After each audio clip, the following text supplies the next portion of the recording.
হাই viewers, মই ডলিয়ে আপোনালোকক আমাৰ নতুন ইউটিউব চেনেল ৰঙলৈ স্বাগতম জনাইছোঁ। আপোনালোকৰ যদি আমাৰ চেনেলৰ ভিডিঅ'সমূহ চাই ভাল লাগিছে তেনেহ'লে লাইক কৰক, কমেণ্ট কৰক, ছাবস্ক্ৰাইব কৰক, লগতে বেল আইকনটো দবাবলৈ নাপাহৰিব।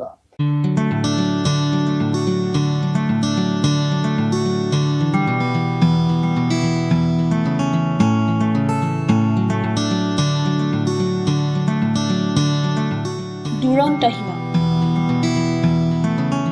উড়ন্ত হিমা।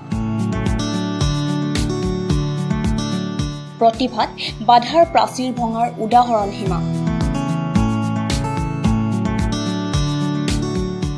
হিমা দাস জীৱনৰ 18টা বসন্ত অতিক্ৰম নকৰোঁতেই দেশৰ বুৰঞ্জীত সোণালী আখৰেৰে নিজৰ নাম লিপিবদ্ধ কৰিবলৈ সক্ষম হ'ল অসমী আইৰ সুযোগ্য কন্যা সন্তান হিমা দাসে।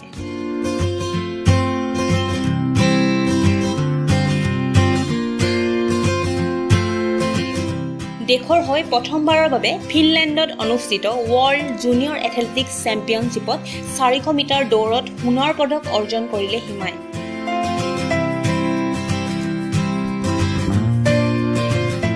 নগাঁৱৰ ধিঙৰ কান্দুলিমাৰী গাঁৱত 2000 চনত জন্মগ্ৰহণ কৰিছিল হিমাই।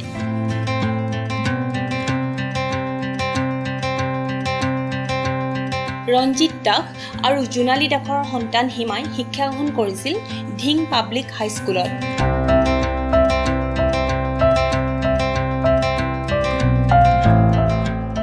প্ৰথম অৱস্থাত হিমাই খেলিছিল ফুটবল, কিন্তু পাছত প্ৰশিক্ষকৰ পৰামৰ্শত আঁকোৱালি লৈছিল এথলেটিক্সক।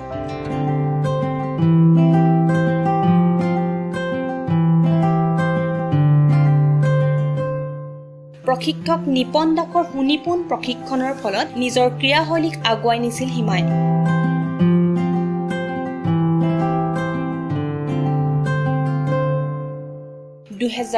চনৰ কমনৱেলথ গেমছত 400 মিটাৰ দৌৰ প্ৰতিযোগিতাত 6ষ্ঠ স্থানত অৱতীৰ্ণ হৈছিল হিমা আৰু তেতিয়াই প্ৰথমবাৰৰ বাবে দেশবাসীৰ চকুত জিলিকি পৰিছিল হিমা। মাত্ৰ কেইটামান ছেকেণ্ডৰ বাবে পদক অৰ্জন কৰাৰ পৰা বঞ্চিত হৈছিল হিমা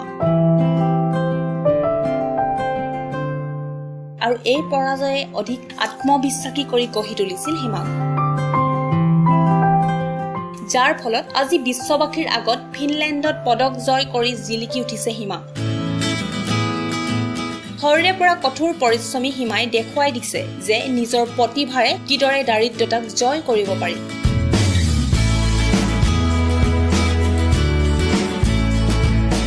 আৰু পৰিধান কৰিব পাৰি বিজয়ৰ মুকুট।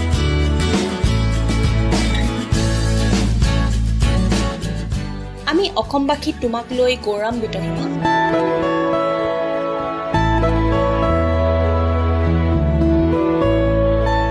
তুমি আগুৱাই যোৱা।